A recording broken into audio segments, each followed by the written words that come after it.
My name is Dominic Wallace, and what we do is help business owners get access to capital in the shortest period of time with minimum efforts and maximum profits.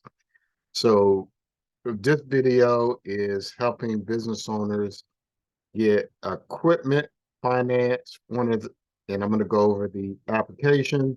One thing I just want to just show you, our company is part of the Small Business Financial Exchange. I watched the video on business financial analysis to kind of see, but you got American Express, Bank of America, Capital One, here's us, Wells Fargo. And I had one person ask me, okay, well, that's good for you, but how does it help me? So let's just focus on the application at hand. Okay, so one of the questions would be based on if you're an existing business, a startup business. One of the things that we don't have on this application that we do need is the date of birth. You put that next to the social security number. That would be good. We need that as part of the to pull credit. All right, so company's legal name. So that would be your LLC's name or whatever. And then sometimes people have another name doing business as. If you don't have any of that right now, just put your personal name.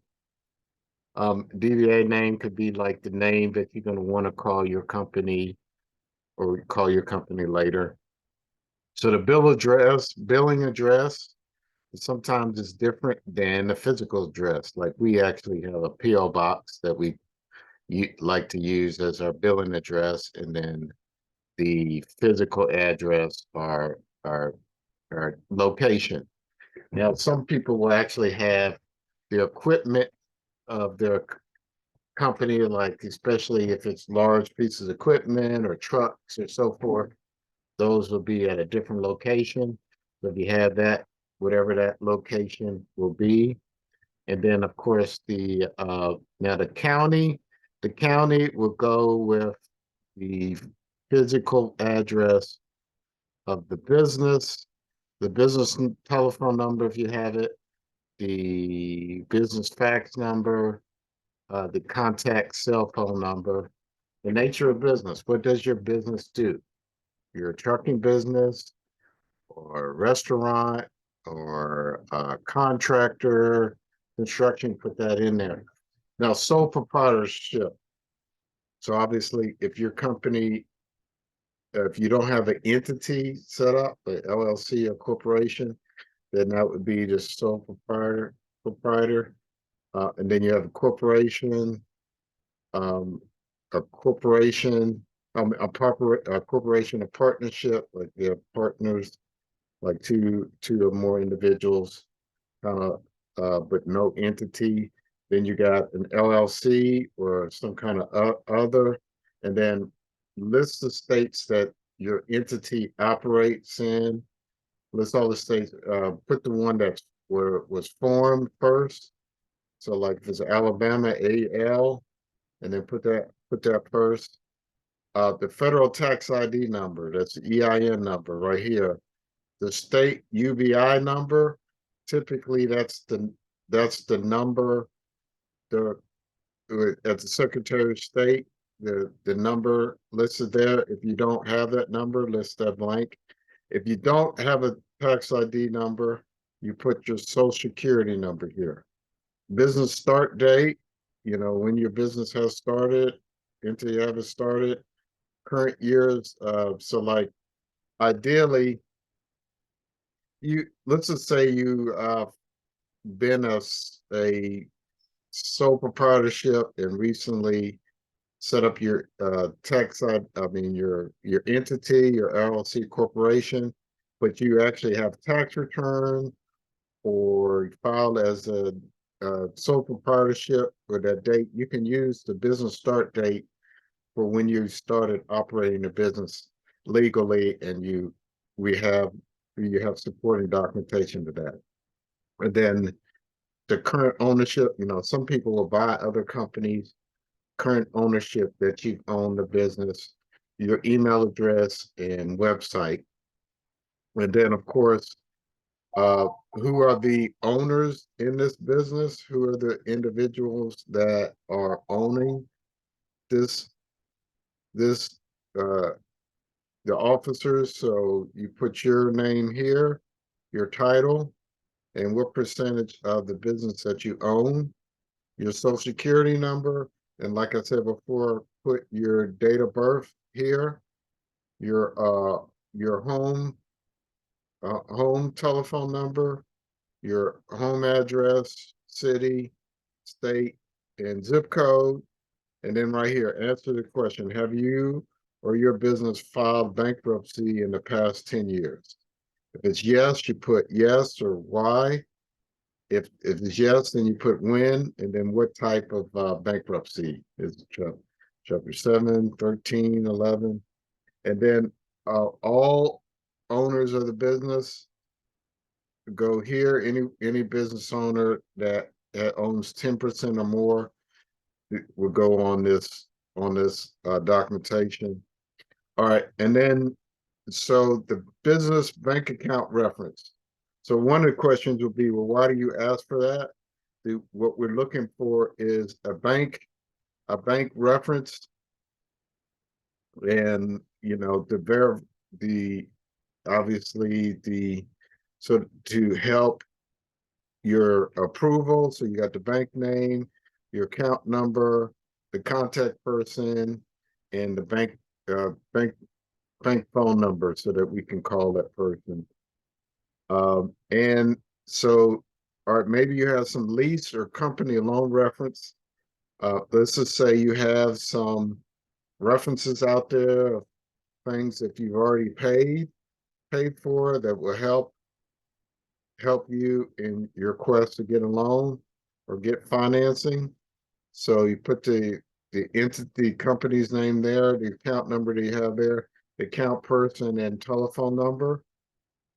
Obviously, what you want to put in there, references that will help you get financing. So maybe you have some business trade account references. Maybe you have some fuel references or supply references that you made payments to. So you put their name, phone number, account number, contact information here.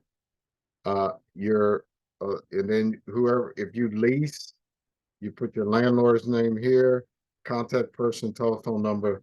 That'll help with trade reference. All right, so the equipment that you're going to be financing. So in the description, you type in here what the description of the equipment. If it's like a truck, you put the name, model number, it's the year, all in here. And then how many are you buying? Let's be the quantity. The model number, is this a new piece of equipment or is this a used piece of equipment? How much does the equipment cost? And then what term are you requesting? 36 months, 3 years, 48 months, 5 years, 60 months, or more? Uh, who's selling equipment to you? Is this a company that sells equipment like vendor or dealership? That you click that here. Is it a private sale? You're buying it from another business owner. You're looking for a line of credit or some or other. The vendor's name, the contact person for who's selling the equipment to you, their telephone number there.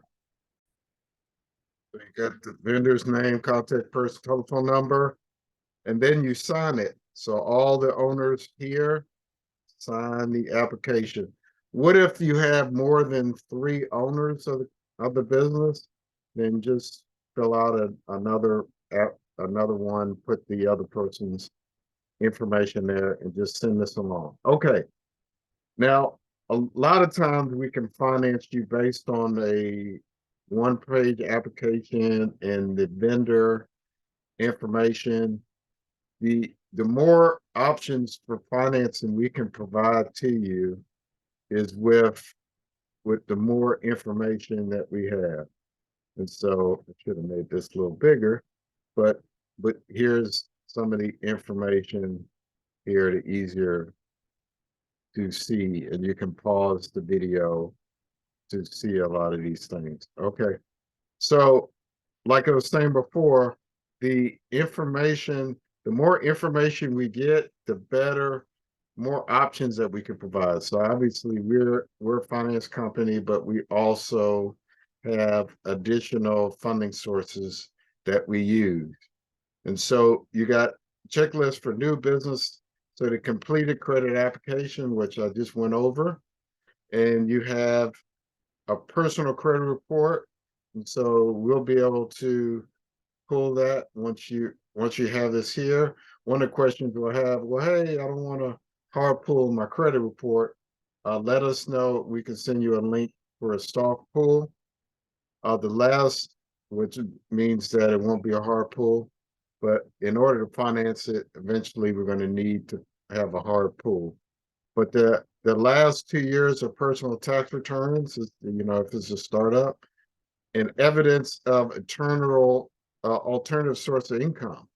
So like last month's of check stubs, uh, you know, that we can see that you have, or maybe or personal bank statements, so we can show that you have eternal source.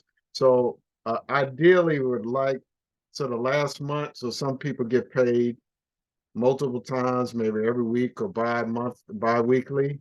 So we want a whole month's worth of check stubs. So for the whole month. Well, personal financial statement. And there's another video I'll put in that link to where you can, what the personal financial statement looks like a balance sheet. So evidence of a business bank account. So if you don't have that, let me know. There's another video to show you how, like what kind of, basically like a bank letter or something like that. They'll show uh, evidence of that. And if the business has been open for a few months, please provide the last 3 months of business bank statements. So maybe, and then the invoice or estimate of the equipment that you are going to be financing, right? Estimate. So what the estimate will show us what we're actually financing. If you have photos of the equipment, that would be great too. So you can see what that is. Now, so this was for so we have some sources that will look at the business not just based on a credit score, which you just put in online. They'll look at it, holistically. And like I said, the more information that you have, the more they will review it, based on more information than just a credit score, right? So again, the credit application, personal credit report, again, so the bank reference or rating, or 3 months of bank statements. Ideally, 3 months of bank statements where we like to see the current interim statements, including balance sheet and income statement. So the year to date, and depending on when you're watching this video. So like right now, taping this in February, and not everyone has finished their tax return. So ideally, we would like to see this year as well as last year's financials, because maybe the last year's tax return hasn't been done yet, but still. So for like now, we want to see 2022 financials and 2023 financials, and tax returns for the last 2 years would be 2021 and 2020, right? Same for personal. and then the personal financial statement, all the owners, and then again, invoice for the vendor. So if you have any questions about those documentation that I didn't cover, please comment on the video and I will answer those questions. All right, appreciate you, or just give us a call. All right, thank you for watching this video. Have a great day.